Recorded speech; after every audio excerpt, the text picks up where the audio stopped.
Desde los Andes ecuatorianos, en las mágicas colinas aledañas al río Intac, provincia de Imbabura, nace un café, cultivado con amor por valientes mujeres a las que pertenece la marca Francesca.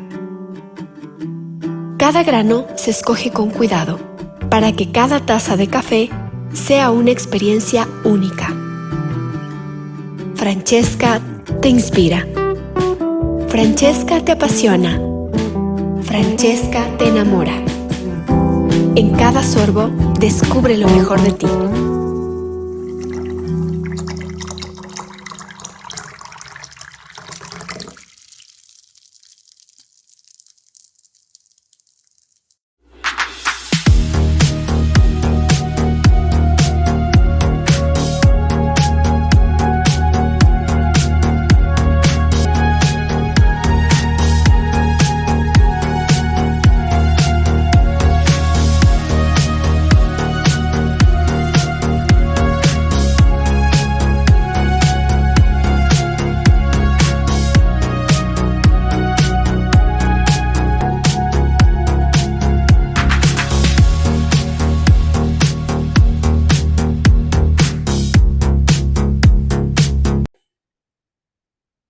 Bienvenidas compañeras, compañeros a esta nueva emisión de Hilando Fino. Tenemos el gusto de contar con nosotros a Andrés Mideros.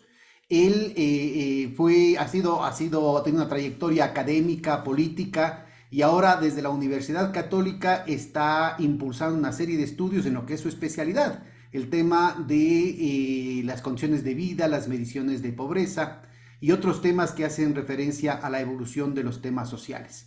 Muchas gracias, Andrés. Bienvenido. Muchas gracias, Pedro. Un saludo cordial a ti y a todas las personas que nos miran y nos escuchan. Bueno, entonces entremos al grano, pues directamente. El gobierno, tanto aquí como afuera, tiene unos discursos delirantes respecto a las condiciones de vida de la gente, presentando unas cifras, unas estadísticas que verdaderamente dirían, bueno, y entonces, ¿de qué se quejan, no? El problema real es que uno regresa a ver en la experiencia cotidiana que uno pueda tener, en las noticias que se tienen respecto a la expulsión de 250.000 ecuatorianos en lo que va de este gobierno. Es decir, estamos hablando de una circunstancia que algunos calificarían como el tema de la posverdad. Vos que has estado metido tanto en el plano académico como en el sector público, en la producción de estadísticas, en el CEMPLADES, en la Secretaría de la propia Presidencia, ¿cómo entenderías tú esta cosa? Es decir, ¿a quién creemos? Empecemos por ahí antes de entrar a los detalles. ¿A quién creemos? ¿A qué nos atenemos cuando cada cual quiere llevar el agua a su molino? Sí, ahí es claro, ¿verdad? A la realidad.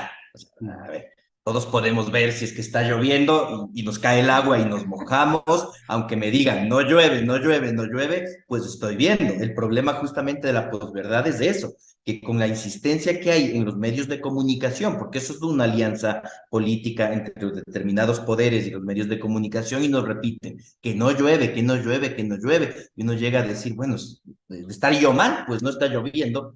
¿Qué hay que hacer? Regresar a ver a la realidad. Eso es lo que nos permite ubicar y lo que nos permite asentar. Y también creo que ahí el gobierno ha abusado demasiado de esas estrategias y por eso los bajísimos niveles de credibilidad. Creo que los únicos que están convencidos es tal vez el presidente Lazo y su círculo cercano de una realidad que el país ya no soporta. Bueno, aquí tienes un tema que además no es único de acá, ¿no? Es una receta que es aplicada en otros países. En el caso de Argentina, en Argentina y Brasil fue así demasiado evidente. Hubo lo que se conoce como el apagón estadístico. Acá no lo hicieron en todos lados, pero de manera sistemática, sin, digamos, hacer mucho aspaviento, se han interrumpido estadísticas en el Banco Central, en el Ministerio de Finanzas, en Petroecuador, el INEC mismo pasó a ser parte de la presidencia de la República luego de ese vergonzoso episodio, ¿recuerdas? Ahí yo saqué un articulito, te acuerdas que tuvimos un debate respecto a eso. Claro En que medio sí. año, medio millón de pobres adicionales, a los 5 minutos mandaron sacando al primero del INEC, al segundo del INEC, al tercero del INEC, porque decía, aquí están las estadísticas, no, no, yo no me puedo inventar cómo puedo salir a refutar una cosa que está en las estadísticas. cocinaron las metodologías para que salgan las cosas a favor de ellos y acabó como una apéndice de la presidencia de la República. ¿Cómo entiendes tú el papel de la estadística como bien social, como bien público? ¿Y cuáles son los efectos de esta Es central. manipulación politiquera? Sí, es importantísimo porque si la sociedad no puede confiar en los datos, ¿verdad?, que nos permiten a la larga tomar decisiones, es terrible. Y lo que ha hecho el gobierno justamente es eso, es manipular de alguna forma el mensaje con el cual se presentan los datos. Algo que yo hace poco comentaba es, el gobierno salió a decir, estamos muy bien, se ha reducido el desempleo como nunca en la historia. Y es un dato absolutamente descontextualizado, porque verdad es que podemos observar una reducción del desempleo, pero porque en el contexto ecuatoriano y latinoamericano en general, el desempleo es un lujo. ¿Acaso que una persona se puede dar el lujo justamente de no hacer nada? Porque eso es el desempleo. No estar haciendo ninguna actividad, estarla buscando, pero no hacer nada en concreto. Lo que pasa en Ecuador, lo que pasa en América Latina, es que las personas activamos estrategias de supervivencia. Salimos a vender chochos en la esquina, manejamos un taxi, un Uber, el delivery en la moto o en la bicicleta. Algo hacemos, porque no hacer nada es un lujo finalmente, porque no comemos y te mueres. El ¿Verdad? desempleo Entonces, es cuando el posible gobierno allí sale donde y tienes un dice, seguro de desempleo, como es en los países desarrollados. Y correcto, eso cuando lo donde tienes. tienes una red de seguridad social importante, pero aquí no, si no haces una actividad te mueres de hambre a la semana. Entonces, decir, se ha reducido el desempleo de esa forma descontextualizada es justamente la posverdad.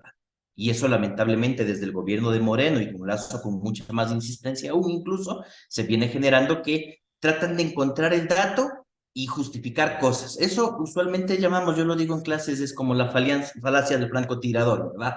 Que es esto de el mejor francotirador del mundo mundial. Y cuando en lugar de hacer la prueba, lo que haces primero, dispara la bala y pone el blanco en donde pegó la bala. Entonces, claro, es el mejor, nunca falla, sí, ¿verdad? Porque simplemente acomoda el discurso a lo que el dato está dando para tratar de construir su propia verdad. Y eso viene haciendo gobierno ya varios años. Ahora, antes de entrar a revisar algunas cifras, has tenido la gentileza de preparar unas diapositivas para nuestro público. Ubiquémonos además en términos de cuál sería el elemento de contrastación. Hubiese sido el censo, pero el censo fue boicoteado desde el principio, gastándose un derroche de más de 90 millones de dólares de deuda externa, entregando a una empresa que además nunca capacitó ni entregó los materiales a los pobres empadronadores. Todo un desastre para que no salga bien las cosas, para que estemos en pleno caos. ¿Cómo ves tú esta cosa? ¿Cómo va a resolverse esta situación? ¿Qué pista se tiene justamente para tratar de encontrar algo, una pizca de verdad detrás de esta posverdad maquinada? Sí. Por suerte, hay que reconocer de todas maneras, hay cierta información que todavía está disponible. Yo personalmente considero que dentro del INDEC mismo, INEC, SRI, Ministerio de Finanzas, Banco Central del Ecuador, ¿verdad? Hay una masa crítica de técnicos y de técnicas que tienen la información bien, que tienen la información bien. Luego hay unos filtros políticos que o no la hacen pública o luego manejan comunicacionalmente, como decíamos, de manera antojadiza. Pero sí hay una base crítica de información y unas capacidades instaladas. Por más que el gobierno de Moreno y de Lazo han tratado de minar esas capacidades, sí existen. Entonces sí hay una data con la cual se puede trabajar. Y yo diría que ahí está justamente el rol de la academia, el rol de la organización social, de poder hacer sus procesamientos propios dentro de esto. Y la academia está al servicio, digamos, en ese sentido. Por eso es que justamente desde distintos institutos de investigaciones, en el caso mío, el Instituto de Investigaciones Económicas de la PUS, del que tú fuiste director en su momento también, y generamos justamente una serie de análisis o procesamientos propios para auditar lo que está pasando de alguna manera, que esa es la responsabilidad social que tenemos en la academia. Ahora, Entonces, sí hay con qué. en realidad hay un esfuerzo así mancomunado de la academia en general, o son más bien esfuerzos muy específicos del Instituto de Investigaciones Económicas de la Católica, del Instituto de Investigaciones Económicas de la Del Central. central. Yo le veo más bien un esfuerzo muy puntual, no veo una cuestión masiva. Debería No haber es ahorita masivo. una red de universidades, sobre todo de los departamentos de economía, que estén preocupados de cosas tan fundamentales como esas, pues, ¿no? Es verdad, yo ahí me atrevo a decir que justamente los ejemplos, yo iba a poner los mismos del Instituto de Investigaciones Económicas de la Central, su unidad de análisis de coyuntura que permanentemente está haciendo debate, en el Instituto de Investigaciones también de la PUSE, generamos y estamos bastante articulados, dialogamos bastante Qué entre bueno. estas dos universidades, ¿verdad? Quizás yo ahí me permito destacar algo que tiene tanto la Universidad Central como la PUSE, un pluralismo crítico. Son espacios donde todavía académicamente se mantienen visiones plurales y críticas de la realidad que permiten justamente generar debate e incidir más. Si vemos otras escuelas de economía en el país, lamentablemente creo que podemos identificar con mucha claridad determinados sesgos ideológicos o posiciones políticas, que no digo que no las hay en estas universidades, las hay, pero hay pluralmente. Entonces hay mucho más debate que permite de alguna forma una aproximación más certera a la verdad, que es el objetivo de la academia, ¿no? Buscar la verdad Como y decía el padre promover la no es malo, dignidad el humana. rector de la universidad de hace algunas décadas, la universidad tiene que ser el sitio donde se pasee la razón y no puede ser, ¿no es cierto?, excluidos argumentos, no pueden ser excluidos posiciones simplemente por una situación politiquera como lastimosamente está de moda ahora en todo lado, ¿no? Así es, lamentablemente. Y bueno, la academia debemos estar para eso, creo que ahí está la responsabilidad y también la exigencia que la ciudadanía tiene que hacernos a las universidades, ¿verdad? De dónde están los foros de discusión, dónde está la información, los procesamientos propios, por qué no auditan y no tienen una voz frente a lo que está pasando. Eso tenemos que hacer desde la academia cuando justamente hay un apagón de verdad desde las líneas oficiales de comunicación. Ahora, el esfuerzo es enorme, es decir, tenemos muchísimos campos, la cuestión fiscal, la cuestión monetaria, la cuestión de la Reserva Internacional, la deuda externa que nos va a caer, pero como un garrotazo encima, es decir, una cantidad de temas. Ahorita nos vamos a dedicar a lo que es tu especialidad, que son las estadísticas sociales. Así es. Entremos de lleno con este marco de referencia, entremos de lleno a los temas. ¿Nos tenías preparado ese material? Tal vez nos ordenamos en torno a eso. Es correcto, sí voy a presentar la pantalla ahora. Entiendo que se debería estar viendo, ¿verdad? Si no Sí, me... condiciones de vida Ya, en el perfecto. Ecuador, brechas estructurales de desigualdad. Adelante, Correcto. Andrés. Muchísimas gracias, Pedro, y a todos y todas por su tiempo y atención también. Y sí, justamente mi especialidad desde la economía del desarrollo, tiene que ver con la economía de la política social, finalmente la búsqueda de bienestar. Y lo que voy a presentar es un conjunto de resultados que tenemos desde el Instituto de Investigaciones Económicas de la PUSE, de la Universidad Católica del Ecuador, en términos de algunos elementos estructurales que encontramos cuando queremos hablar de cómo generar bienestar, ¿verdad? Además de las cifras de cuál es la situación que tiene el país en este momento, vamos o pretendemos poder explicar de mejor manera qué está detrás de todo esto, ¿sí? Y claro, un elemento que está detrás de todo esto, y lo vamos a ver enseguida, es el rol de la política pública. Difícilmente en sociedades, en naciones como el Ecuador y las latinoamericanas en general, podemos pensarnos que el bienestar va a caer del cielo o va a caer a través de interacciones de manos invisibles o esos cuentos que normalmente se pueden poner. Necesitamos una acción colectiva. Y la acción colectiva viene desde la política pública en las instituciones del Estado. Y en ese sentido quisiera introducir con unos elementos conceptuales nada más para llevar luego la reflexión. Lo primero es la lógica de un estado de bienestar o un régimen de bienestar, o ya quisiéramos un régimen de buen vivir con unos elementos mucho más avanzados, digamos, de equilibrio personal, social y con la naturaleza. Pero bueno, tal vez ni siquiera un estado de bienestar o régimen de bienestar llegamos todavía en el Ecuador, a pesar de que tenemos unas aspiraciones mayores que se establecieron en ese pacto constituyente de Montecristi. Pero entender entonces, cuando hablamos de un estado de bienestar, un régimen de bienestar, son los arreglos institucionales y legales para garantizar el bienestar. Lo que está garantizado, los derechos, está garantizada el derecho a la educación, entonces tiene que haber un arreglo institucional, unos presupuestos, un modelo de gestión para proveer educación de calidad a todas las personas, ¿verdad? Entra en el régimen de bienestar. Cuando decimos tenemos derecho a una vida digna y a retirarnos dignamente en la vejez, pues entonces tiene que haber un sistema de pensiones con unos presupuestos, con un diseño, con unos mecanismos de entrega de esas pensiones en el tiempo, ¿verdad? Son arreglos institucionales y legales para garantizar el bienestar. Eso es lo que entendemos por un estado de bienestar o un régimen de bienestar. y que viene doctrinariamente desde hace varios años, después de la Segunda Guerra Mundial. De hecho, Marshall en el 50 decía justamente esta lógica de recuperar la idea de la ciudadanía como idea central del bienestar en la garantía de derechos sociales, similar a los derechos de propiedad. Ahora, todo ¿En esto qué es el sentido? deber ser. Lastimosamente ha Es el habido una deber ser, ofensiva exactamente. de afuera y de adentro, ¿no es cierto?, para destruir estas instituciones, pero también para destruir estos valores. Y hay una visión Correcto. individualista del sálvese quien pueda, ¿no? Justamente, porque aquí lo que tenemos es una visión de sociedad mucho más fraterna, que tiene una sociedad que tiene un proyecto común y una idea de justicia social. Una idea de justicia social de que no está bien que un niño o una niña no tenga que comer, que no está bien que una persona no tenga cuidados, que no está bien la pobreza, que no está bien tener agua potable y saneamiento, ¿verdad? Y entonces esta idea viene de poder incorporar al mismo nivel, porque cuando se crean los estados-nación en la lógica de la revolución burguesa francesa de igualdad, legalidad y fraternidad, ¿verdad? Se dice igualdad frente a la ley, derechos de propiedad privada.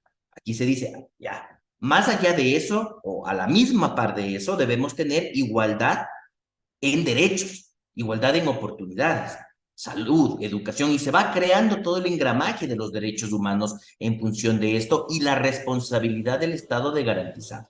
Y eso nos lleva justamente a los sistemas de protección social.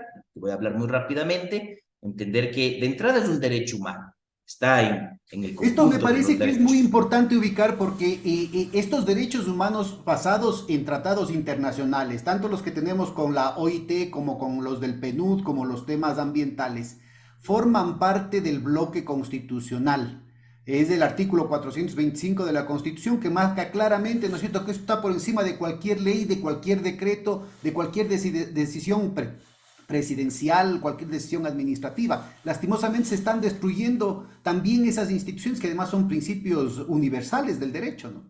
Son principios universales y además nuestra Constitución establece que no hay cómo retroceder de esos acuerdos. Podemos ir más allá, pero no podemos reducir esos derechos, ¿verdad? Y justamente cuando se toman decisiones como recortes del presupuesto de salud o de educación, etcétera, que se contradicen con la garantía de derechos, estamos incumpliendo la Constitución y tratados internacionales, ¿no? Y es grave, es el desmantelamiento del Estado. Y es un derecho humano, justamente la Organización Internacional del Trabajo así lo promueve, permite garantizar determinadas necesidades básicas, es la lógica de Naciones Unidas, el Banco Mundial inclusive lo plantea desde una visión de gestión de riesgos sociales, es decir, cuando te va mal, algo tiene que actuar, ya, es una visión un poquito más limitada, pero aún así está ahí. Pero también un instrumento de transformación social, digamos, que es lo que en la Constitución del Ecuador recogemos. ¿Y por qué? Porque siendo un fin en sí mismo la protección social, ¿y qué es la protección social? De nuevo, el arreglo institucional por el cual el Estado genera unas condiciones que me garantizan bienestar a mí y a todas las personas, ¿verdad? Es un medio porque promueve la inclusión económica, voy sobre eso, facilita conciliar las actividades de producción y reproducción, es decir, el tiempo, cuando yo puedo tener una licencia de paternidad, de maternidad, claro, en igualdad de condiciones, no democratizando los cuidados, me permite no solo estar trabajando todo el tiempo, porque ahí también hay una discusión importante. El bienestar no es el vaya y cojo oficio, no es vaya y trabaje 24 horas al día, porque eso es lo que le dignifica, no para nada. Lo que me dignifica es poder ser libre, es poder estar feliz, y eso significa tener tiempo libre también para jugar, para recrearme, para amar, para tocar la guitarra, para hacer lo que me gusta hacer. Y ahí, pero ahí entran las tensiones que bien señalaros, Pedro, porque si es que planteamos una lógica de que el bienestar implica que la persona también tenga tiempo libre para realizarse como persona, ¿verdad? Para ser feliz, claro, se entra en una contradicción con quienes desde el mercado dicen, no, la persona es mano de obra, usted tiene que seguir, trabaja y trabaja y trabaja y trabaja y no se queje. Por eso es que se busca desmantelar estas cosas. Porque ¿qué pasa lo que decíamos al principio? Cuando una persona no tiene, queda sin trabajo y no tiene un seguro de desempleo o no tiene comida para comer, que por necesidad, por desesperación, acepta cualquier tipo de trabajo en cualquier condición. Y ese es el caldo de cultivo para la explotación laboral y la flexibilización y los ejemplos que no saben decir. Que me paguen $20 es mejor a que no me paguen nada. Bueno, y como Perdónenme, vamos a claro, ver, como vamos a ver, ni siquiera esta, porque en ese argumento te dicen, bueno, entonces como en última instancia la gente es la que no quiere trabajar, y ese es el argumento neoclásico, la gente que está desempleada o que está subempleada es porque es vaga o es tonta. Y entonces yo creo que Justamente. lo que te he oído en algunas entrevistas, ¿no? De que un 10% de la población está viviendo con $93 al mes para una familia. Entonces, se da cuenta uno de que con eso ni siquiera alcanza para coger el bus para ir al trabajo, pues. No alcanza, no alcanza. Ya vamos a conversar de eso también, porque inclusive en algún momento se discutía mucho el tema por ejemplo, del bono de desarrollo humano, de darle 50 centavos, $50 al mes a un hogar en situación de pobreza extrema, que normalmente tiene 5 miembros, y cuando se divide para los 30 días al mes y para los 5 miembros, te da 25 centavos, que no te alcanza ni para pagar el pasaje de ida, mucho menos el de regreso. Es decir, tenemos unas tergiversaciones que voy a comentar ahí. Pero justamente, cómo conciliamos, cómo superamos trampas de pobreza, esa aversión al riesgo, restricciones de liquidez. Mucha gente dice, y la persona empobrecida, ¿por qué es pobre? Porque es vaga, no trabaja, que emprenda, solemos decir inclusive. Cuando de entrada el emprendimiento sabemos muy bien que es un tema de riesgo. Me puede ir bien o me puede ir mal.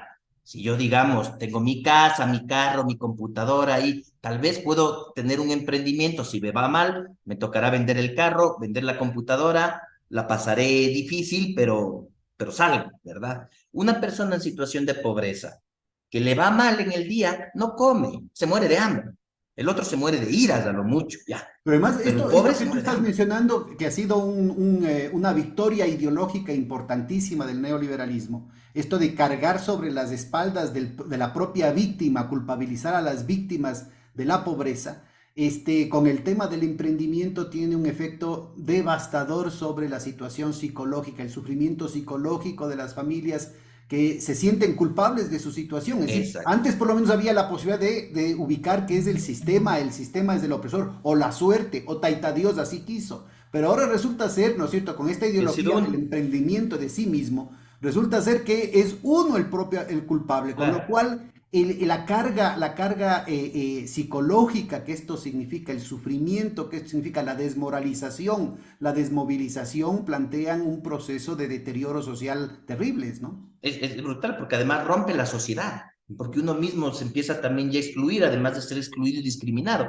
Y claro, a una persona en situación de pobreza, por definición, justamente una persona en situación de pobreza tiene $2.50 al día, ¿verdad?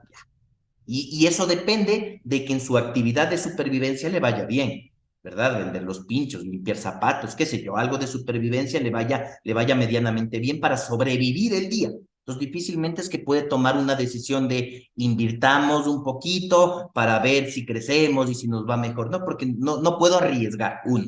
No puedo acceder a crédito por definición de pobre. Si voy a un banco, me hacen el análisis de riesgo, me niegan el crédito porque no tengo capacidad perdón, no tengo capacidad de pago. ¿Por qué? Porque soy pobre. Por definición, Y no peor tengo si es que acceso a eres crédito. mujer y jefa de familia, porque eso aumenta el Justamente, riesgo y te castiga, te penaliza te en lugar castigue todo. de promover la posibilidad de que en las condiciones culturales y familiares de nuestro país, ¿no es cierto?, una capacidad de iniciativa gigantesca, una creatividad gigantesca, hoy esté reprimida por esa visión que lastimosamente ha escapado a muchas feministas, ¿no? Correcto. Entonces, los instrumentos de protección social, el dar unas garantías, a ver, como sociedad, a través de arreglos institucionales del Estado y la política social, vamos a asegurar que siempre puedas comer en cualquier situación, ¿verdad? Te vaya bien, te vaya mal, no importa, eres ser humano, tienes dignidad, debes poder comer en esta sociedad. ¿Ya? Entonces, puedes comer. Eso ayuda justamente a que la persona pueda soportar determinadas decisiones de riesgo porque ya no se va a morir de hambre. Así funciona la protección social en términos de superar esas trampas de pobreza, de la inclusión económica, ¿verdad? Eso nos lleva, para avanzar en esta parte y llegar un poco a los datos, a lo que en el Ecuador se planteó en la Constitución. Le llamamos Sistema Nacional de Inclusión y Equidad Social, es del artículo 340 de la Constitución, que nos dice que este sistema asegura la garantía de los derechos en el país. Y tiene unos principios de universal para todos y todas, de igualdad, de equidad, de progresividad, ¿verdad?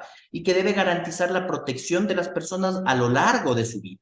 y tiene estos 13 subsistemas que están alrededor, que van desde educación, salud, seguridad social, llegando incluso a seguridad humana, transporte, seguridad humana, justamente con todo lo que estamos viviendo hoy en día. El Estado tiene que garantizarnos la seguridad y que no me maten en la calle. No Eso es no es un la problema guerra entre entre... ustedes y el Exacto. No, narcotráfico. no, no es un Eso es tema que yo totalmente mismo en el inconstitucional. lejano oeste, sí, como si estuviéramos en el lejano oeste, ahí en las películas o hace siglos, es un retroceso de siglos, digamos, el pensar que el problema de la seguridad es un tema individual de los ciudadanos versus los delincuentes, como si no existiese Estado. Pero en fin, aquí está planteado, es una responsabilidad justamente del Estado el garantizar.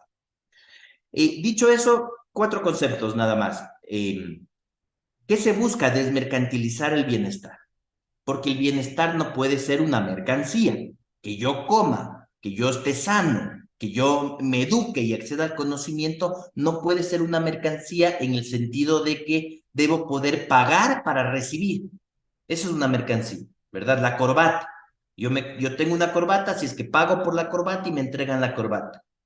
Puede ser, eso es una mercancía de las corbatas, al que le guste, que se la compre, ¿verdad? Pero la comida, la salud, la educación, la dignidad, no son mercancías. No podemos decir, se atiende en salud solo el que tiene plata, como que hubiésemos dicho, que casi fue así al principio, solo se vacuna contra la COVID el que tiene plata para pagar y el que no, no. Esa sociedad no es justa. Entonces hay una lógica de desmercantilizar el bienestar. Hay determinados bienes y servicios que no pueden tratarse como mercancía. De hecho, las personas no podemos ser tratadas como mercancía, que es lo que pasa en los llamados mercados laborales, que soy un factor de producción, vendo mi tiempo a cambio de un dinero para comprar unas cosas. Finalmente, justamente Pepe Mujica decía eso con mucha claridad. Yo compro las cosas no con el dinero que tengo, compro las cosas con el tiempo que destino para tener el dinero para comprarlas, ¿verdad? Finalmente es tiempo lo que uno vende. Y Lastimosamente, aunque Mujica o teóricos como Cal Polanyi hablan lo abominable que es tratar al ser humano como mercancía, o a sí, fuerza de trabajo como mercancía, o planteaba Polanyi el tema de la tierra, el tema de las tasas de interés. En los hechos del capitalismo precisamente se fundamenta en el mercado laboral, el tratarnos como papas. correcto, como papas, computadoras, como un insumo más, ¿verdad? Ya no somos personas. Y entonces viene esa lógica capitalista de lo que necesito es que trabajes más y pagarte menos, porque así yo gano más, así gana el capital, ¿verdad? Y esa es la tensión permanente. Entonces, en esas Entonces, condiciones, el que tiene plata come, y ahora con el tema del exacto, lejano oeste, el que tiene plata vive, pues porque los otros tienen pistolas o tienen rifles de asalto y uno no tiene nada que defenderse sino los puños. justamente. Vamos generando esas dinámicas. Desmercantilizar también es estratificar a la sociedad. Pensar los temas, hay un problema que veo yo con mucha claridad para mí en la política social ecuatoriana. Si pensamos el sistema de salud, ¿verdad? Porque yo tengo servicios privados para el que tiene plata, el IES para el que tiene un empleo formal, el ISPA para el que es militar o hijo de militares, el SPOL para el que es policía o hijo de policías, y el Ministerio de Salud Pública para el que no tiene plata, ¿verdad? Tengo una fragmentación en 5 proveedores de salud desde la economía de la salud. Y cada proveedor de salud es para un estrato socioeconómico distinto. Entonces fragmento la sociedad. Lo mismo, tengo la escuela cara para el que tiene plata, la escuela pública para el que no tiene plata y voy fragmentando la sociedad. Y en la medida en que voy fragmentando la sociedad, además de que genero desigualdades de oportunidades, injusticia social, descohesiono la sociedad porque nos vemos como raros. Entonces, para el Porque rico, se el está pobre es pobre porque es planteando estos vago. derechos, fíjate que esto es un tema de una profundidad enorme que además tiene que ver con las tareas de la modernidad capitalista, ni siquiera tiene que ver con el socialismo, con la fraternidad. Esto de aquí es la promesa de la modernidad capitalista frente al antiguo régimen, que era el régimen de los privilegios, es decir, de las leyes privadas, castas, estamentos. El primer estado, el segundo estado, el tercer estado, y luego venían el tema de las castas, ¿no? Correcto. Los blancos versus los criollos, versus los indios, versus los mulatos, versus los negros, o sea, toda una cuestión odiosa que se supone que hace 200 años ya dijimos basta de eso, ¿no? Sí, pero vamos a ver en la realidad en el Ecuador y en América Latina, incluso me atrevo a decirlo, no hemos superado. Y no hemos superado la lógica colonial, las estructuras y las clases Y al sociales contrario, estamos creadas en la regresando y colonia. con fuerza a eso como la meta donde queremos llegar, imagínate. Y además, en la medida en que el Estado sale, reducimos la capacidad del Estado de corregir esas problemáticas, ¿verdad? Que son heredadas, sin duda, pero que están ahí y el Estado se retira, se fortalecen mucho más. Y va generando toda la fragmentación que tenemos. Lo tercero es desfamiliarizar y desfeminizar el cuidado. ¿Cómo entendemos el cuidado? ¿Quién cuida? Al guagua, al anciano, a la persona con discapacidad, a quien está enfermo o enferma. Muy similar, en América Latina en muchos ha cargado, bueno, el que debe cuidar es la familia, y dentro de la familia es la mujer, ¿verdad? Y le ponemos esa doble o triple carga de responsabilidad a determinadas personas, cuando necesitamos unos arreglos sociales de cuidados. Un niño o una niña necesita que le cuide, pero no es responsabilidad únicamente, como se va a hacer, de la mamá. No, no, también es de la mamá y del papá, y de la comunidad en su conjunto, y de la sociedad completa, digamos, también.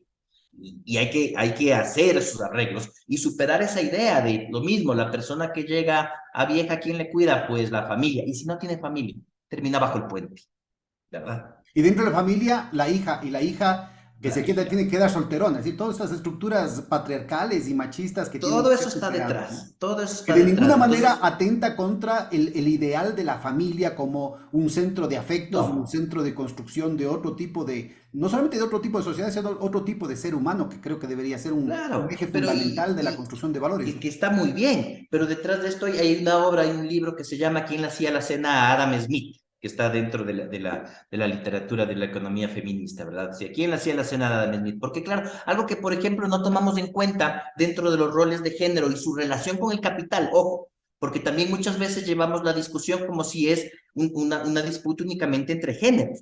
Es una disputa de la persona frente al capital. Cuando nos preocupamos y decimos, a la mujer le asignan el rol del cuidado, limpiar la casa, preparar la comida, el hombre del trabajo, ¿verdad? Pero entonces ese hombre va bañado, comido y limpio a trabajar.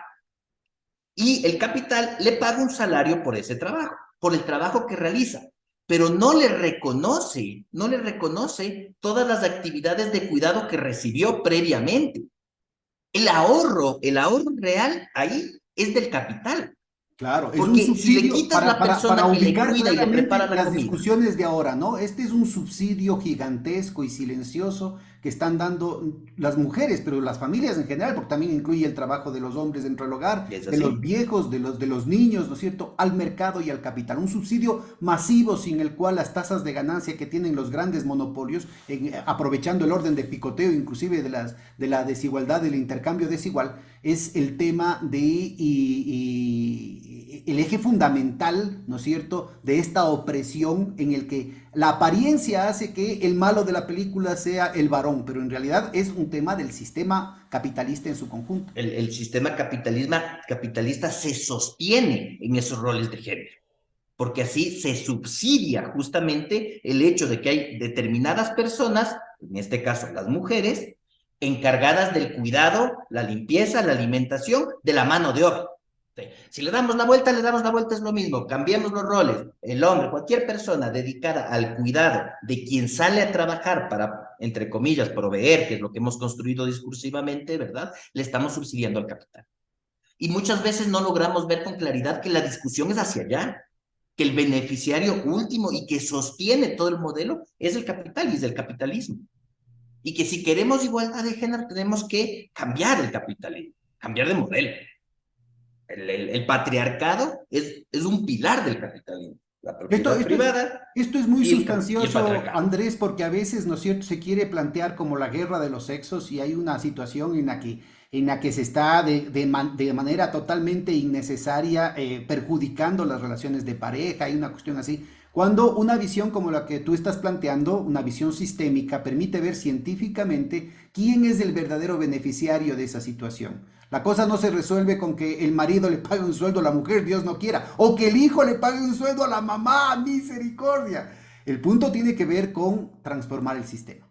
Justamente, y nos llevan a eso, y ahí, claro, porque el que sale beneficiario de esto es el capital también, decir, no, mire, usted el hijo o el esposo, el hombre, lo que sea en la relación, entonces sostenga, pague un sueldo, haga alguna cosa, que finalmente es un arreglo de protección social, es un arreglo pero ¿de quién financia? Y entonces el Estado se hace atrás, dejen la familia, y dentro de la familia se hace esta feminización de los cuidados, doble, triple carga hacia la mujer, desigualdades, sin duda, violencia patrimonial, de hecho, pero el que está feliz y ve todo esto muy contento es el capital, porque nadie le está diciendo, no, verás, capital, ustedes, en el salario de la persona tiene que estar incorporado el recurso para el trabajo de reproducción que lo sostiene vivo a la persona, ¿verdad? Uno, o tiene que reducirle la jornada de trabajo y seguirle pagando lo mismo, digamos. Ahí entramos en todas esas discusiones, ¿no? Que es cómo desfamiliarizamos y desfeminizamos el cuidado, que es fundamental. Y claro, la garantía del trabajo digno también en las relaciones que se van dando, que, que el mercado de trabajo debe ser el más regulado de los regulados de entrada, porque las personas no podemos vernos como mercancía, ya lo decíamos, ¿verdad? Y porque hay una clara relación de imposición de poder. Una persona por desesperación, por necesidad, en un mundo mercantilizado, termina aceptando cualquier trabajo a cualquier salario y con cualquier actividad. Con esa base, digamos, con estas reflexiones, vamos a ver unos datos para poder hablar sobre estos datos dentro de este marco teórico. Esta primera gráfica, lo que buscamos, lo que mostramos es la relación entre el gasto social, que es la línea celeste que sube, la que aumenta y que se mide en la derecha en dólares, ¿verdad? Es el gasto social por habitante en el país, en dólares ¿Estos son dólares constantes. de qué año? Dólares constantes de 2007, No. O sea sí. que para nuestra audiencia, estamos hablando de dólares comparables desde el 2000 hasta el 2022 y se puede ubicar como referencia la capacidad de compra que tenía el dólar en el 2007. O sea, estamos descontando la inflación. Exactamente. Y las líneas verdes, en dos tonos verdes, ¿verdad? Que se reduce, son los distintos indicadores de pobreza. El más, bueno, este verde de acá es la pobreza por necesidades básicas y la multidimensional, que nos da cuenta de unas características más estructurales, de calidad de la vivienda, de acceso a servicios, etcétera. Y la línea celeste, la verde, otra es la pobreza por consumo e ingreso, que nos da cuentas más bien de variables coyunturales. Para ¿Sí? entendernos mejor, Andrés, solamente un pedido convencional. Hablemos de la celeste, la cardenillo y la verde para no equivocarnos después. De acuerdo, la celeste es el gasto social que sube, la cardenillo es la pobreza por eh, NBI y Necesidades multidimensional, básicas y de la subsidio. verde por consumo e ingreso, es Eso correcto, es. sí. Con eso ayudamos a Lo- todos los daltónicos. sí, no, los tonos de colores no son los óptimos, claro. Pero, de todas maneras, a lo que iba es que aquí lo interesante es ver cómo un indicador de bienestar, uno, porque el bienestar hay que verlo multidimensionalmente con una cantidad de aristas, de indicadores, inclusive subjetivos, muchas cosas. Esto es uno para aproximar, es la pobreza, el porcentaje de personas que no logra cubrir determinado estándar de calidad de vida, ¿verdad? Y lo que vemos es que hay una relación clara de que cuando el gasto social aumenta, la pobreza en cualquier medida se reduce, ¿verdad? Y esto vemos justamente un proceso de reducción importante aquí en la mitad entre 2007 y 2015, un estancamiento entre 2015 y 2018, y luego un aumento desde 2018 en adelante, y eso ya con los datos del 2022, esto sube incluso más. Y esto nos da cuenta de A ver, para algo. ubicarnos, a ver, ubícanos aquí mismo. Aquí estamos en un nivel de, 40% más o menos, ¿no? ¿A cuánto sube en el 2022? Al 2022 estamos en la línea de la pobreza por ingresos, la línea verde, ¿verdad? Que aquí está en el orden del 25-26%, llega hasta el 28%. Ya. Y el de necesidades Y la básicas y pobreza satisfechas tienes multidimensional una. está en el orden del 34%, sigue subiendo hasta como el 36%. Ya, gracias. ¿Sí? Y lo que nos da cuenta es que para la realidad ecuatoriana, porque estos ya son datos de la realidad ecuatoriana y hay una correlación, claro, luego hay que explicar muchas cosas que están detrás, pero lo que vemos es que la situación del Disculpa que bienestar, regresemos. A ver, vamos para la audiencia, ¿no? Aquí en el 2017, que era el mínimo acá, ¿cuánto teníamos en pobreza por consumo e ingresos? llegamos al 21%. Si el 21% de la población en el 2017 estaba por debajo del umbral que define a la De, pobreza, y eso se subió hasta el 28% en el 2022.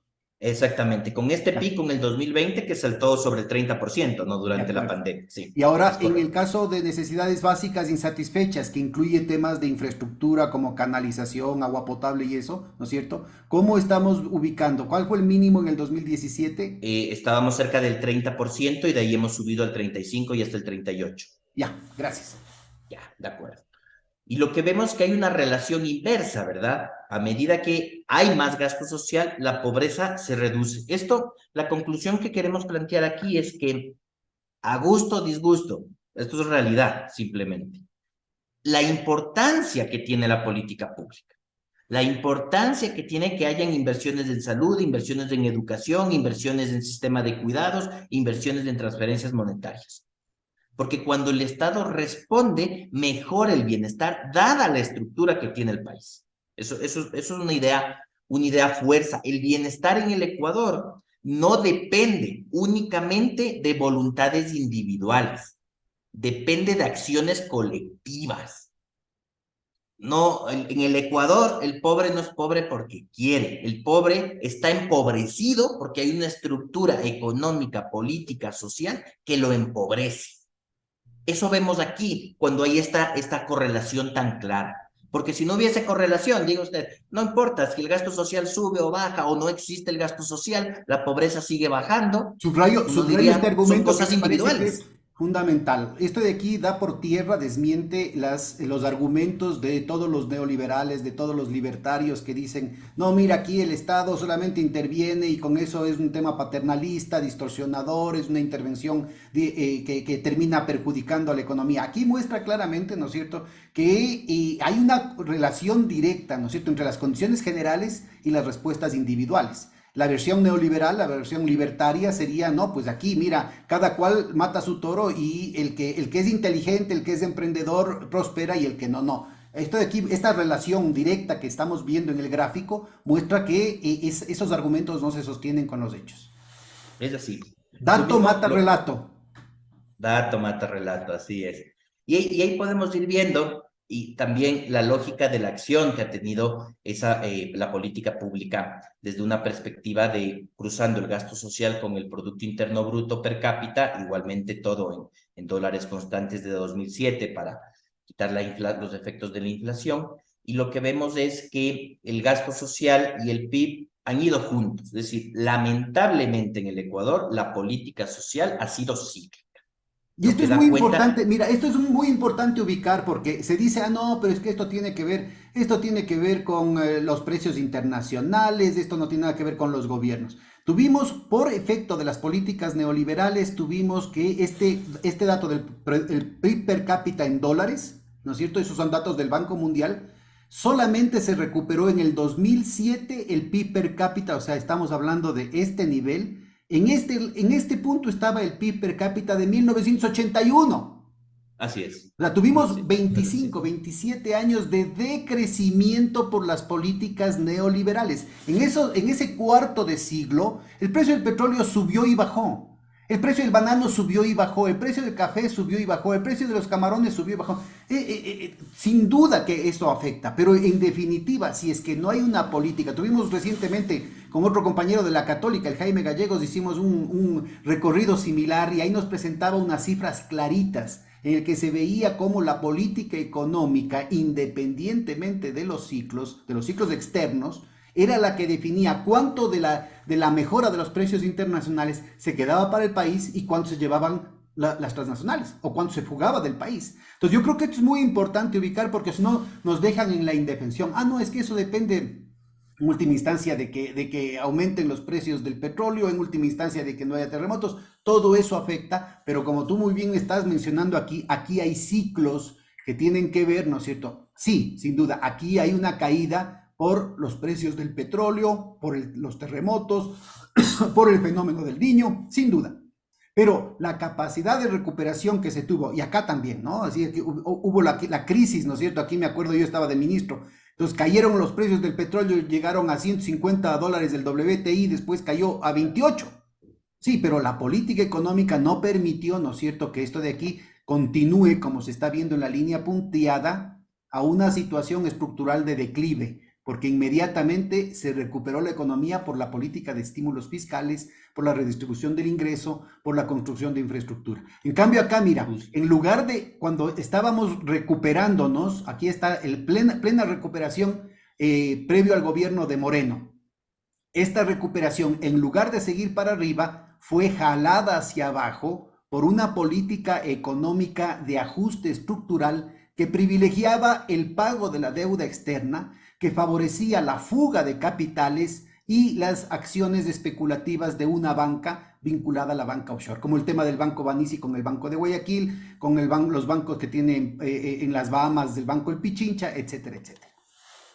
Sí, y lo que podemos ver justamente es que siendo cíclica, lo que da cuenta que no hay unos instrumentos estructurales de seguridad social tampoco en el país, sí vemos diferentes comportamientos. Justamente acá, 2009, 2010, 2011, que tenemos la caída de la crisis internacional, vemos una recuperación del PIB con una recuperación del gasto social.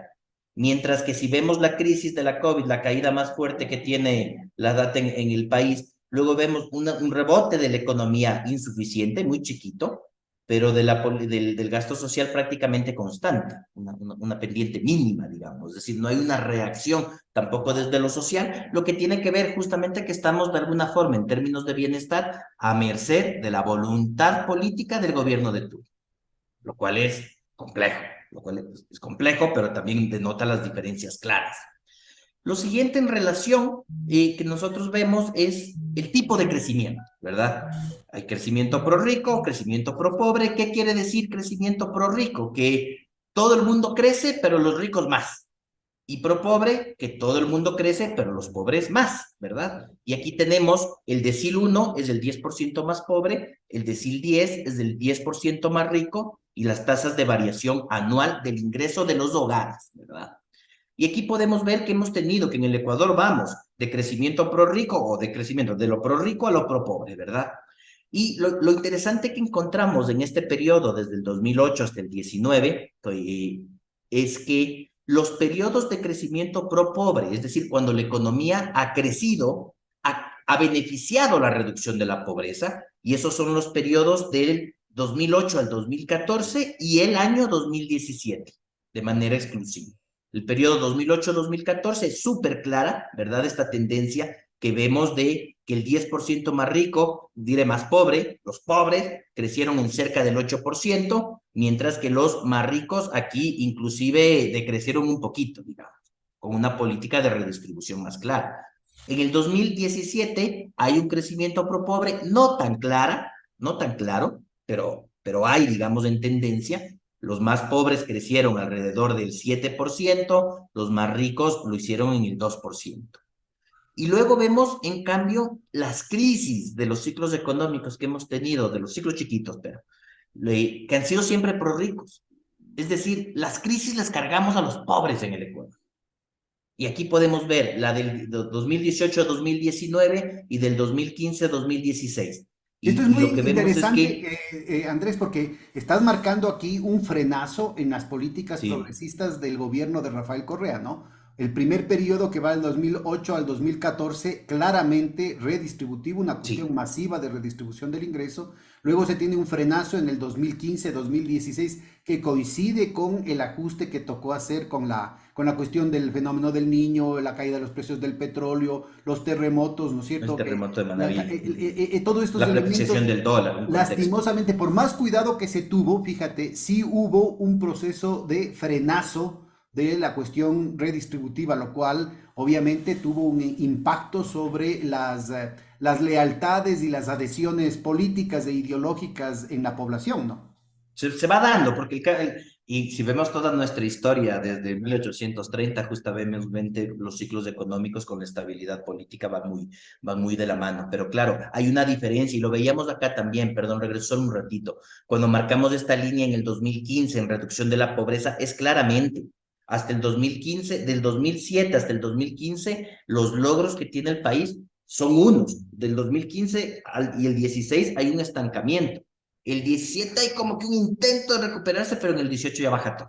Ya, y ese Es estancamiento, yo las- creo que este gráfico es formidable porque logra ubicar claramente que ese estancamiento que veíamos simplemente como una ralentización en el otro gráfico, Ujú. acá se ve claramente como un cambio en el patrón, un frenazo en las políticas de redistribución, que a la final son los elementos que prepararon el viraje de Moreno, Correcto. ¿no? Es decir, Y justamente aquí, porque la caída del 10% más pobre en el 2015-2016 es fuerte.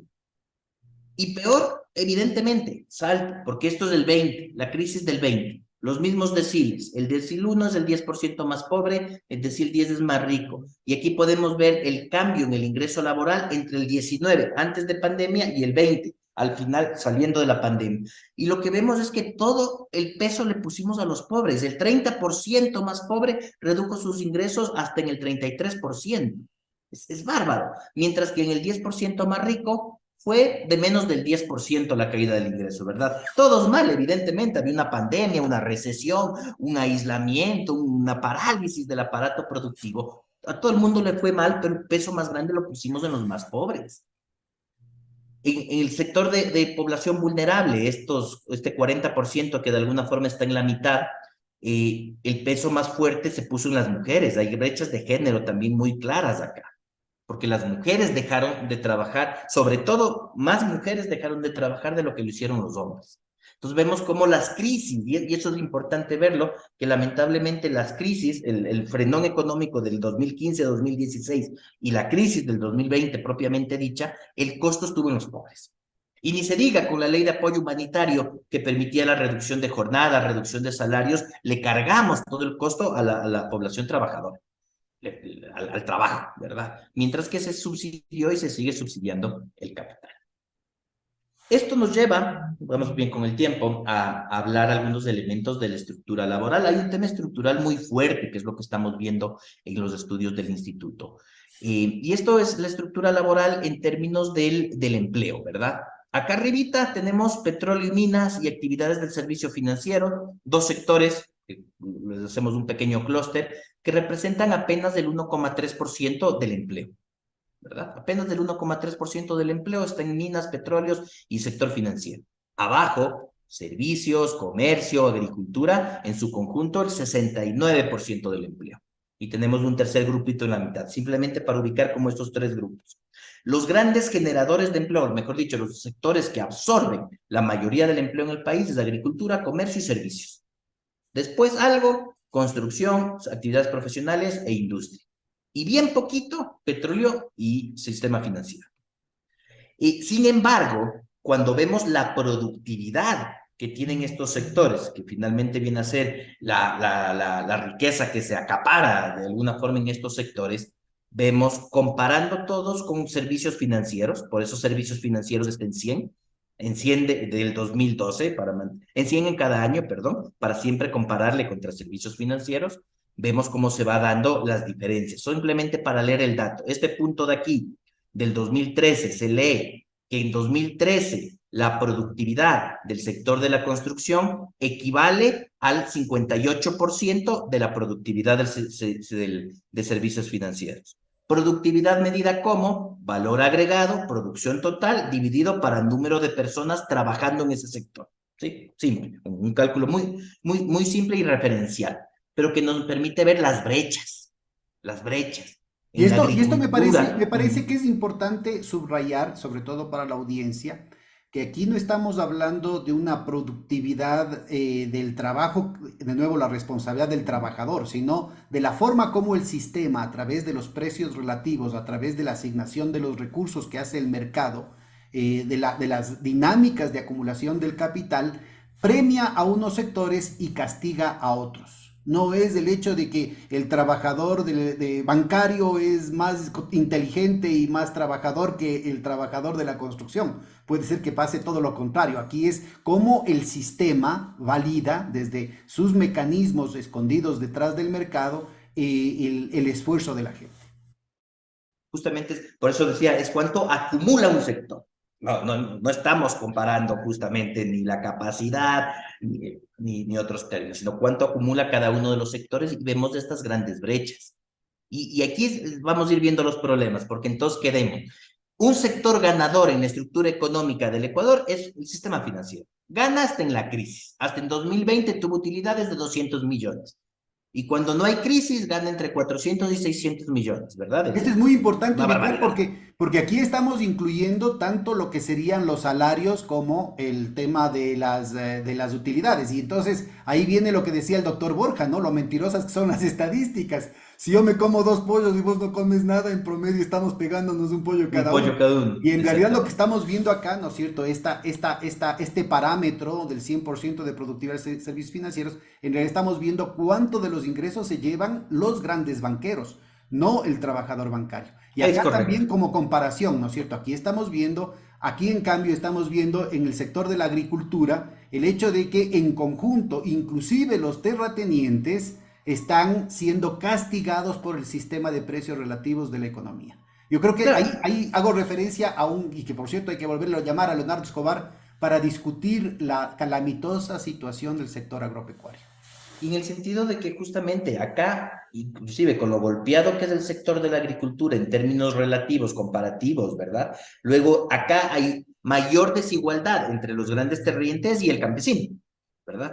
Entonces, ahí queda muchísimo menos si es que aislamos lo que es el efecto, por ejemplo, para ver cuánto le queda a la agricultura familiar y campesina. Es mucho menos, porque Claro, de un pastel mucho la más ley del pequeño, embudo el 90% se va. hay una ley del embudo específica para cada uno de estos sectores, es decir, aquí inclusive, Es ¿no es cierto? correcto. Aquí lo que estamos viendo es que inclusive los grandes terratenientes están relativamente castigados a lo que serían los banqueros en el caso del sector agropecuario, pero obviamente los campesinos, del trabajador agrícola, ahí tuvimos el tema terrible de Furukawa, pues, ¿no? Que había un sistema de virtual esclavitud en pleno, a 2 horas de Quito. Así es. Ahora, esto nos lleva también a ver cómo hay unos sectores ganadores y unos sectores perdedores, ¿verdad? En términos de cuánto acapara cada sector. Y luego hay el embudo y la distribución específica. Y ahí podemos ver dentro de los trabajadores y las trabajadoras en estos sectores. Y aquí justamente ubicamos que, claro, en servicios financieros, ya cuando vemos los trabajadores, casi todos y todas tienen una cobertura de seguridad social, lo propio en actividades profesionales, cuando vemos que en agricultura, en comercio, en servicios, y la cobertura de la seguridad social es por debajo del 40%. Hay muy poca seguridad social. Entonces ahí vamos datando cosas. Hay unos sectores que ganan en términos generales porque acumulan mucha más riqueza. Y después, los y las trabajadoras en ese sector, vemos que hay unos sectores con mejores condiciones y otros con mucha mayor precarización. La pobreza se genera ahí mismo. La probabilidad de que una persona en la agricultura sea pobre supera el 40%. La probabilidad de que una persona en servicios financieros sea pobre es prácticamente cero. ¿Sí? Márgenes estadísticos dentro de eso. Y vemos la brecha que hay.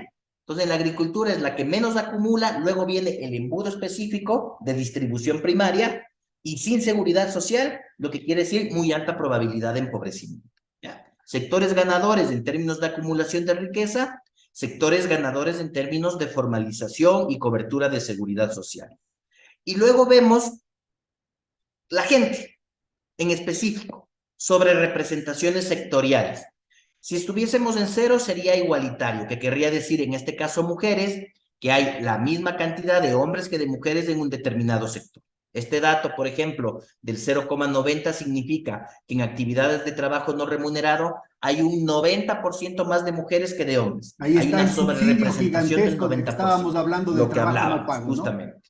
Que ni siquiera está en el cálculo del valor agregado bruto y del PIB, ahí la cuenta satélite a otro lado, ¿no? Pero aquí vemos una altísima sobrerepresentación. En actividades financieras también hay mayor participación de mujeres que cuando hilamos un nivel más abajo son mujeres blancas con educación superior.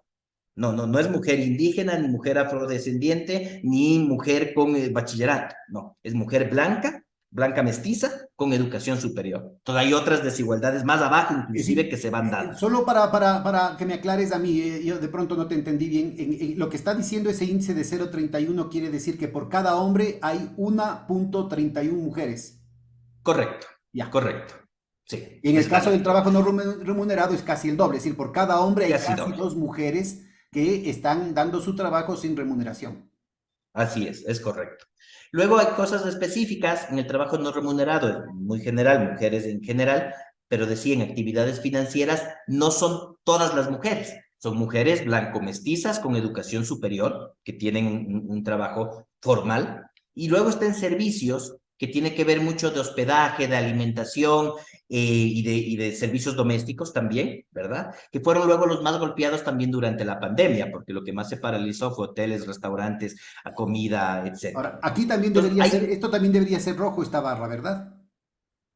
sí, la de servicios, que está acá o cuál La de decías tú, acá, la la que de estoy señalando construcción. acá, dice actividades Ah, no me sale profesionales, entonces. administración pública y servicios sociales. Está de este Ah, lado, sí, dice tienes, no, no, en general, no le pinté porque relativamente como que es un poco más baja, pero sí, hay una sobre representación también de mujeres en ese sector, ya. así es. Luego vemos jóvenes, ¿en dónde entran los jóvenes? Y de nuevo, aquellos que tienen empleo, porque sabemos que el desempleo en jóvenes es mucho más alto, y la mayoría va a actividades del sistema financiero o a la construcción.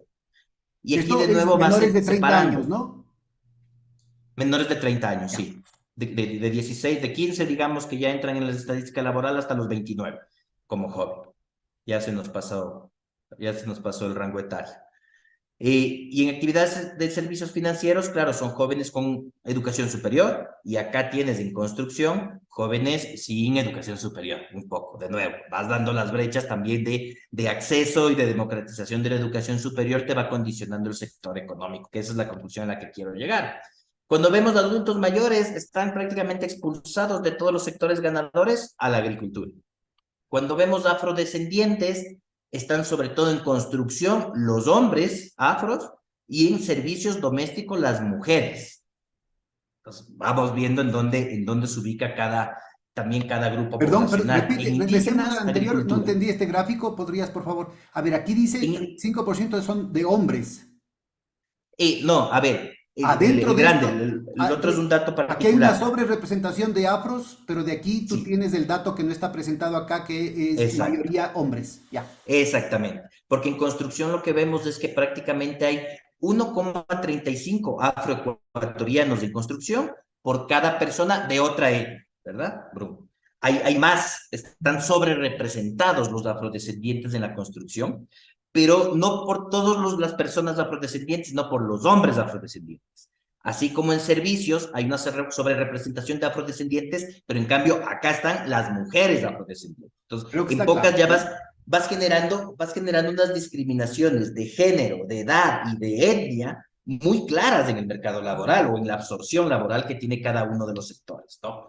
Indígenas en la agricultura, montubios en la agricultura, que tiene mucho que ver también con su presencia territorial, pero lo que vemos en todos estos datos, ¿verdad? Recordemos, unos sectores ganadores que acaparan mucha riqueza, unos sectores ganadores que prestan mejores relaciones laborales de formalización, pero luego hay determinadas personas en determinados sectores y ahí viene lo grave. Porque lo que generamos es, por ejemplo, que el indígena, que el montubio y que el afro no entra al sector financiero, no entra, sino que está en los sectores perdedores. Y esto es gravísimo, porque eso es lo que quiere decir que quien tú eres, hay una condicionalidad de origen, quien tú eres determina en qué trabajas, Aquí está y en escondido qué una trabajas discriminación determina tu estructural, calidad de ¿no? vida. Estamos locos, estamos locos. Porque eso quiere decir, tú naciste indígena, vas a trabajar en la agricultura mal pagado y explotado. Tú naciste hombre blanco urbano, con acceso a educación superior, vaya al sector financiero y está bien. Entonces, el bienestar en este país está precondicionado a quien tú eres. Eso es gravísimo. Eso es lo que nos da cuenta de una sociedad absolutamente injusta, Aquí están donde el escondidos indígena, el afro, fenómenos va a estar mal. de exclusión estructural por un lado, que es que simplemente no tienen la capacidad, digamos, en el sistema no tienen la capacidad de entrar a la escuela, al colegio, de estar preparado como, como Esto, talento humano en ese sentido, y de discriminación, que inclusive si tiene esas capacidades, hay un sistema de cernidera racista, de cernidera clasista, en los sistemas de empleo, en los sistemas de manpower de esas instituciones que está dejando a los afuera del empleo que tendrían mayores probabilidades de ganar. y que está ya institucionalizado, es estructural porque ya es un racismo institucional, ya es un racismo de Estado, podríamos decir. Porque, y más cuando el Estado se retira, porque el Estado debe corregir estos problemas, debe generar política pública para corregir esas problemáticas. Cuando el Estado se retira, se hace mucho más fuerte. Entonces el indígena nace pobre en el campo, con una escuela de mala calidad, y se acabó. Y se acabó sus oportunidades de vida, ¿verdad? Y eso vemos justamente aquí, el empobrecimiento, porque aquí es la relación que estamos haciendo en el instituto, cómo el bienestar se relaciona entre una matriz económica y una matriz social machista, racista, xenófoba, y una estructura económica de grandes brechas dependiente del extractivismo y de la especulación financiera, ¿verdad? Ya, esa es nuestra matriz económica, extractivista, especuladora, concentradora, y una matriz social patriarcal, machista, racista, ¿sí? Y aquí vemos eso con claridad. Cuando vemos niños y niñas indígenas, el 65% son pobres, ¿verdad?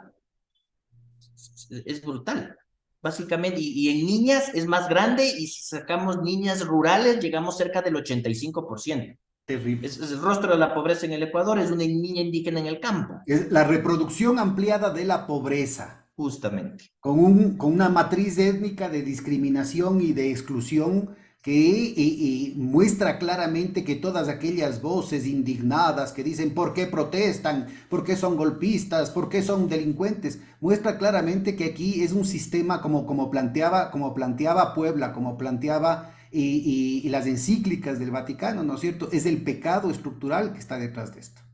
Justamente, es ahí. Tú naciste niña indígena en el campo y prácticamente tienes un 85% de probabilidad de que vas a vivir y morir pobre. Ya, no tienes a dónde irte, Ahí yo básicamente. las referencias estaba acordándome, es Medellín y Puebla, ¿no es cierto?, que tienen que cogerse como referencia de las conferencias episcopales latinoamericanas y es Laborem Exercens, que no es del Papa comunista actual, sino de Juan Pablo II, por si acaso. Así es que Por si aquellos acaso. que quieren ver las cosas en términos de blanco y negro, que se les desbarata totalmente el discurso. Sí. Y aquí vemos esa matriz, ¿verdad? De cómo se replica una estructura social colonial, donde el blanco mestizo está mejor, luego está el montubio, el afro y al final el indígena, ¿no? Entonces se reproduce, se va reproduciendo, digamos. Lo vemos por provincia también, un país absolutamente desigual. Miren, en Morona, Santiago, Pastaza, Napo, Orellana, la Amazonía, más del 50% de pobreza. Esmeraldas, donde además ahora se sufren unos niveles de violencia espeluznante, pero eso Esmeraldas y la Amazonía, 1 de cada 2 personas están en situación de pobreza a 2022, ahorita, el último dato disponible. Y luego vamos viendo cómo cambian las cosas por acá, Azuay, Pichincha, digamos, unos mejores niveles en términos relativos, pero vemos con claridad entonces aquí varias cosas.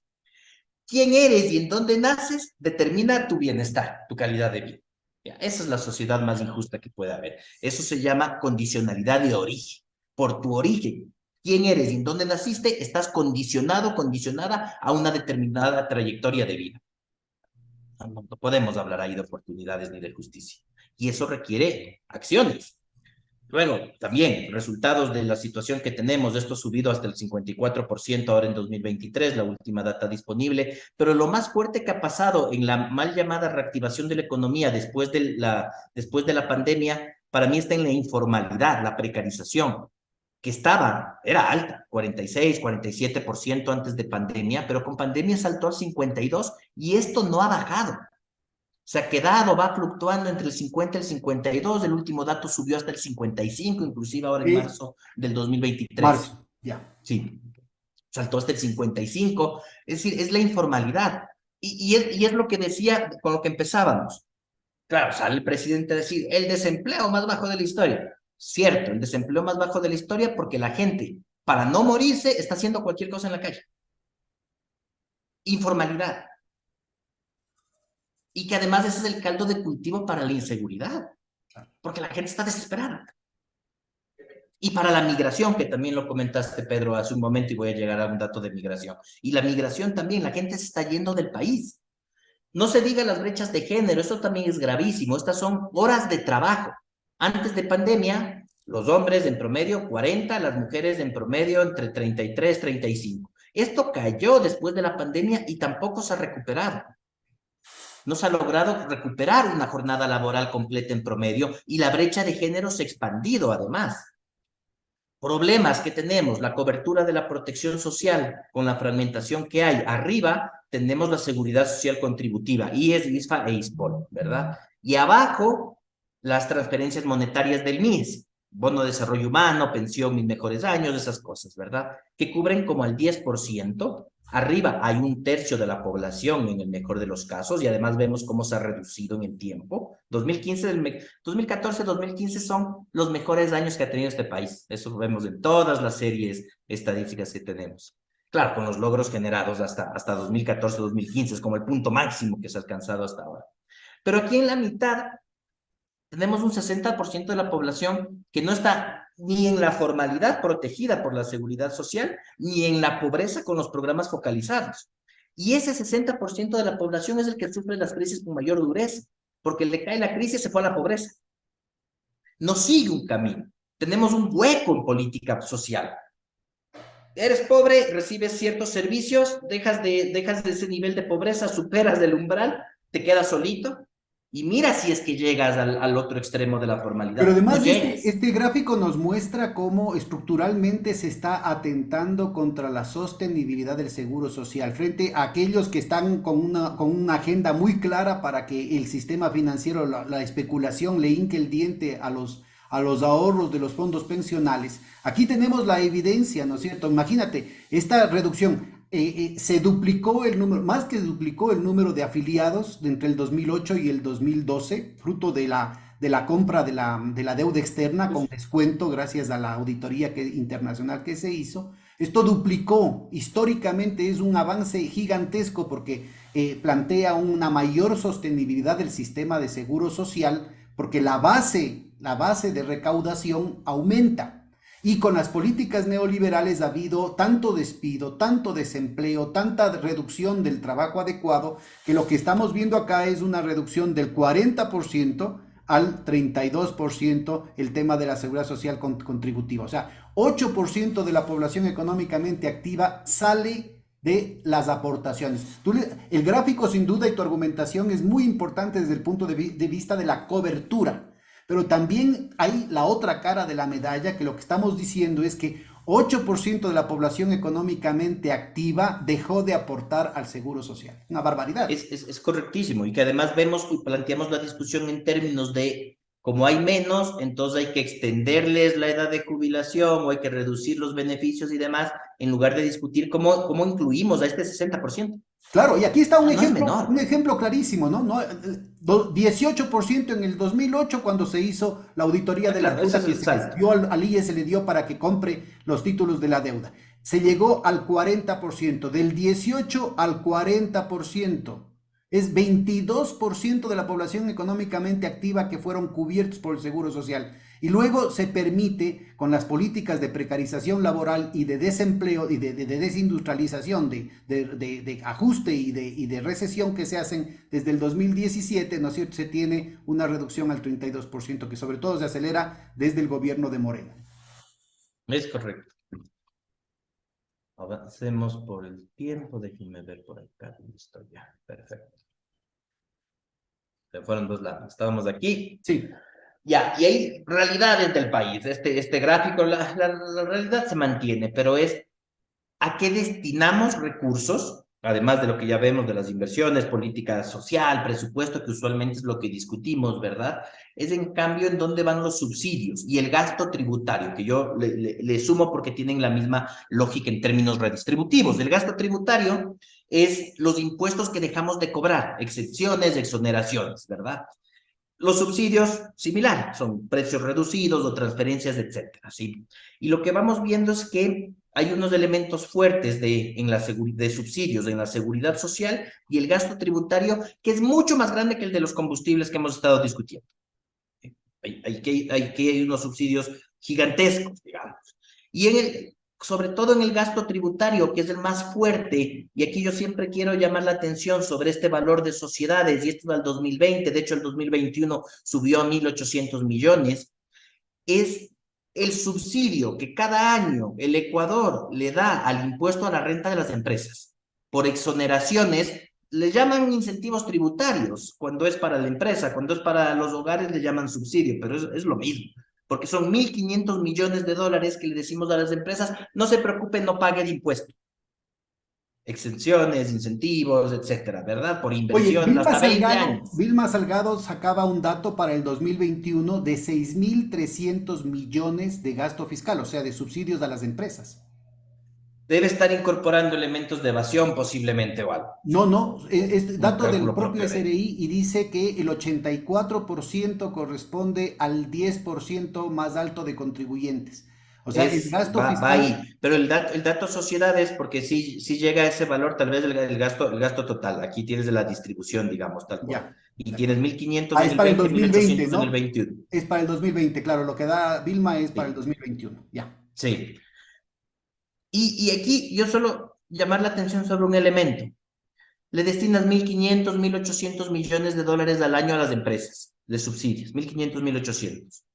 Le destinamos en la seguridad social 1.200 millones a quienes tenemos un empleo formal, ¿sí? Y le destinamos en sector social, es del amarillo acá arriba, apenas 400 millones de dólares a los pobres extremos en las transferencias que hace el MIS. Es la dimensión de la injusticia redistributiva en este país. 400 millones para los pobres extremos, 1.800 millones, 1.500 en este año, 1.500 millones para las empresas. 3 veces más este país le da a las empresas que a los pobres extremos. Ahí es Ahora, donde hay que tomar estamos en cuenta flojos. que esto no toma no está incluyendo el hecho de que el SRI ha dejado de cobrar miles de millones de dólares. Primero con la recensión de lo que llaman recensión, que en realidad es el perdón de la deuda que se hizo con la ley mal llamada de fomento productivo de agosto del 2018. Fueron 4.600 millones de dólares que el gobierno dejó de pagar. Dijeron que después iban a terminar cubriendo alguna cosa, no llegó ni a 1.200 millones lo que recuperaron de todos esos años, porque era que venían acumulando de distintos años. Luego se volvió a acumular una deuda gigantesca que las empresas no pagaban al gobierno, se iban a las cortes y finalmente el último dato que se tiene es que hay 1.900 millones de dólares ya en firme, o sea, ya De deuda en firme. sancionado por las cortes, que ya no hay cómo hacer y que el SRI no está cobrando. No Sobre cobran eso y las hay empresas 4 esperan una mil nueva millones revisión. adicionales que siguen en disputa. Entonces, yo creo que es muy importante ubicar, porque esto que está sucediendo con el SRI también se replica en el caso del IES. Hay en el 2018 se perdonaron 2.600 millones a la patronal que no estaba entregando sus aportes al IES. Y esto incluía, y eso ya no es un tema solamente administrativo, sino también penal, el hecho de las retenciones que hacían a los trabajadores. Al trabajador le retienen en la contribución al IES, pero no le pasan al IES, sino que se queda la propia empresa. Y desde entonces se han desplomado las recaudaciones patronales del IES hasta ahora. Entonces yo creo que es muy importante estos datos que está ubicando porque marcan, ¿no es cierto? Al mismo tiempo que diagnostican la situación, marcan también las alternativas que tenemos. No es cierto que no hay plata. Aquí está la Exacto, plata. Claramente exacto. a los Y eso amigos hay del que presidente no les sumarle cobran. alrededor de 7.000 millones de evasión y elusión fiscal que estima la CEPAL. Ahí hay Además, esto siete es mil adicional. Adicional, 6.000, como bien dices, en temas de deudas con el SRI, van sumando 13.000, acá tenemos cerca de 2.000 millones más en gasto tributario, como 15.000 millones de dólares. El 50% del presupuesto general del Estado, aproximadamente, ¿verdad? Y 15 quince mil por ciento millones de del dólares Producto que se Interno Bruto, podrían, imagínate. 15% del PIB, una cantidad importantísima de recursos que el país lamentablemente no distribuye bien y no utiliza para lo que tenemos, que era todo lo que veíamos antes en términos de pobreza, de desigualdades, de pérdida de bienestar. Y resultado de eso también, para mí un indicador que marca mucho la situación es cuando la gente se va, la gente vota con los pies, se sabe decir, ¿verdad? Si no tengo oportunidades aquí, me voy a otro país. Y Con esto es los el pies salto que tenemos sangrantes, de Andrés, y remesas, esto de aquí están arriesgando la vida en este tema, es terrible. ¿sí? El Desgarro de nivel de la salidas familia, netas guaguas de ecuatorianos y abandonados, ecuatorianas. amores quebrados, ¿no es cierto? Y corazones rotos para satisfacer la codicia de un sector vinculado al sistema financiero. Terrible. ¿Sí? Salir a buscar oportunidades y vemos este salto en el flujo de personas que estamos más o menos a niveles de lo que se tenía en 2001, 2002, ¿no? De flujos migratorios muy fuertes y claro, remesas que entran, remesas que luego también ocultan la data, porque se ve en la data del Banco Central del Ecuador mejoras en el consumo de los hogares, pero no vinculadas con producción, con empleo, con salarios, sino mejoras de consumo gracias a remesas que están recibiendo directamente. Ahora, Y ahí hay problemáticas. estos registros del Banco Central marcan unas remesas por 1.200, pero es por trimestre, ¿no? Porque entonces Por trimestre, en el claro. 2022 se completaron 4.700 millones. Ya, ya, ya. Es correcto. Aquí están 1.200 en el primer trimestre del En el 2020. primer trimestre, Ya. así es, sí. Que se mantiene y está al alza la salida. Y claro, las remesas, que las remesas de alguna forma, como decía, ocultan unas mejoras en la capacidad de consumo de los hogares. Los hogares reciben esas remesas, consumen, pero no es un consumo basado ni en producción local ni en trabajo, sino por el que se fue finalmente, con toda la problemática social que tiene la emigración. Concluyo con tres láminas, con tres ideas. Primero, una clarísima ausencia de régimen de bienestar. No hay una responsabilidad, hay un desmantelamiento del Estado. Lo poco que es avanzado se ha tratado de desmantelar. Hay una baja productividad y rentismo muy fuerte. Hay unos mercados ineficientes y absolutamente injustos. Una estructura económica que se reproduce con una estructura social de racismo, machismo y xenofobia. Y unos mecanismos de protección social que yo les catalogo de impertinentes. Por ejemplo, que decíamos del IES, buscamos un sistema de seguridad social basado en contribuciones formales cuando no hay empleo formal, el 60%, 70% está por fuera. Y tenemos que ver cómo incluimos, más bien si queremos un sistema que sea pertinente para nuestra realidad. Unos instrumentos muy focalizados y que no acompañan la movilidad social de las personas. Es como focalice, gradúe, se salga, no se tiene muy claro qué se pretende, digamos, con los instrumentos no contributivos, como el Bono de Desarrollo Humano. Si es que eso es, hay mucha presión del Banco Mundial para que sea simplemente focalizado y graduación, cuando una lógica de transformación social debería ser más bien que te acompañe Ahora, y esto tal de la vez ser un piso de graduación, entrada, para una renta aclarar a básica. nuestra audiencia, graduación quiere decir que dejan de percibir el bono. Exactamente. Y Como esto, que y ya esto de estás ahí, aquí, ya, chao. en realidad, ¿cuáles son los criterios de graduación? ¿Cuándo lo que te votan, digamos, al mercado desnudo, son niveles de pobreza igual, ¿no? Y de Sigue vulnerabilidad siendo terrible, pobreza, porque puede ser porque que ahora estés respirando un poquito, pero mañana a la es, vuelta de la esquina vuelven las condiciones más extremas, pues. es la problemática de esos umbrales de pobreza, que es un tecnicismo, y cuando la tecnocracia domina estamos fritos, porque hay que darle contexto a las cosas. La Sobre línea de todo cuando hay pobreza una burocracia castigadora, Andrés. exacto, es Yo he ochenta oído y cinco dólares algunos con 4 amiguitos centavos. tecnócratas, ¿no es cierto?, que se ponen ahí, pero con una rigidez castigadora, tratando de demostrar que aquí la gente son una tarea de vagos, cosa que no tiene ningún sentido. Justamente, y desde una lógica fiscalista. Las estadísticas que has mostrado, Andrés, yo creo que marcan un elemento central para la discusión en el país. Aquí claramente estas estadísticas que en buena parte ya han sido cocinadas, o sea que tienen un sesgo a favor del gobierno, un sesgo a favor del discurso neoliberal, en los hechos lo están desmintiendo y me parece que la lucidez con la que han presentado ustedes las cifras no dan lugar a ningún tipo de triquiñuela, es decir, la situación social del país es desesperante.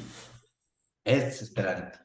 De ahí tenemos la persistencia de brechas, ¿verdad? De productividad, sectores que acumulan mucho y luego viene la distribución primaria, cuánto va el capital, cuánto va el trabajo.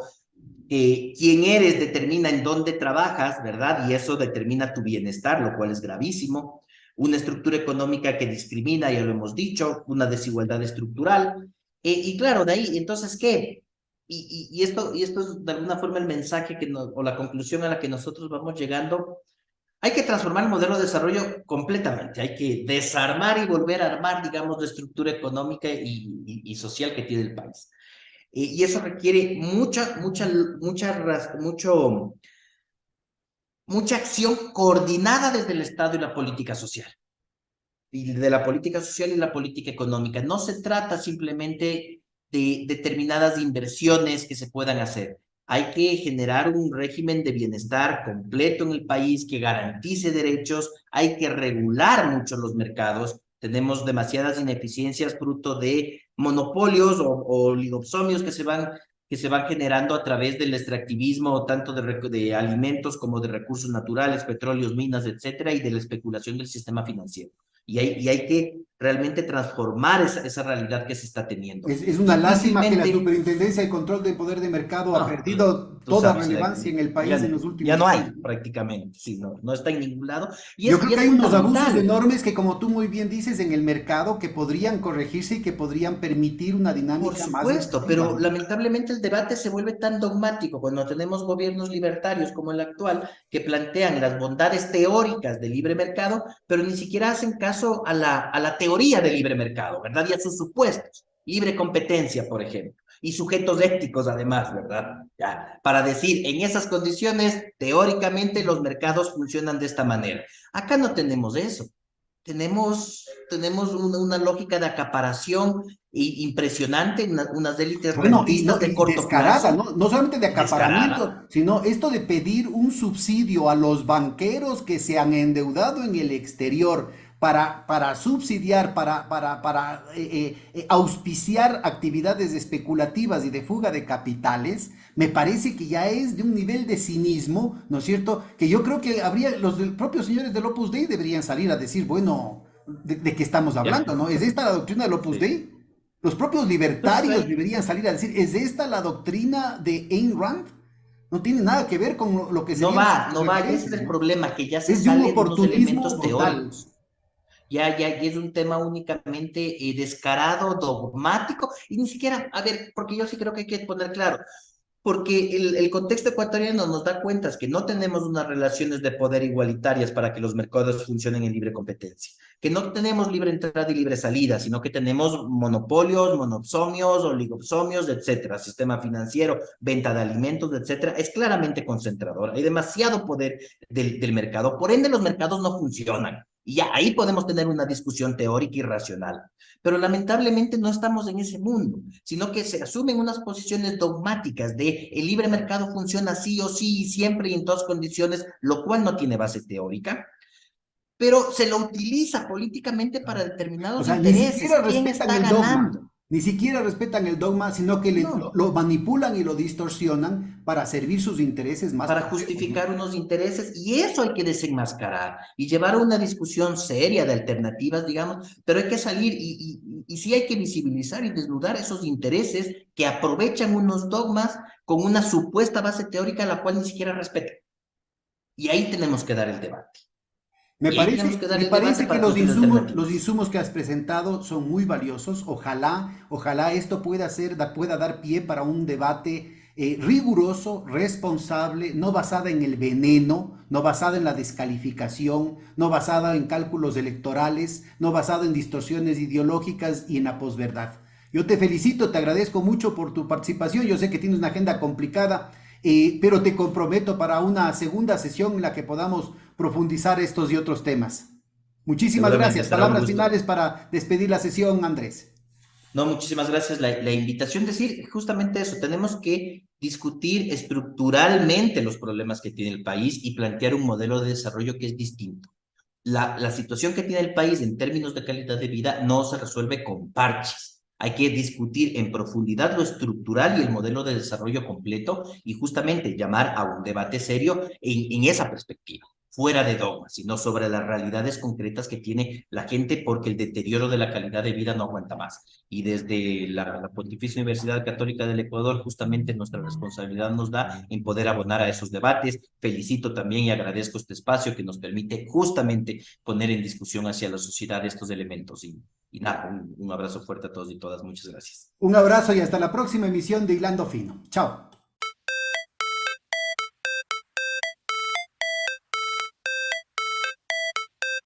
Recuerda visitarnos en todas nuestras redes sociales. Hoja de Ruta Radio, escuchando a un mundo mejor.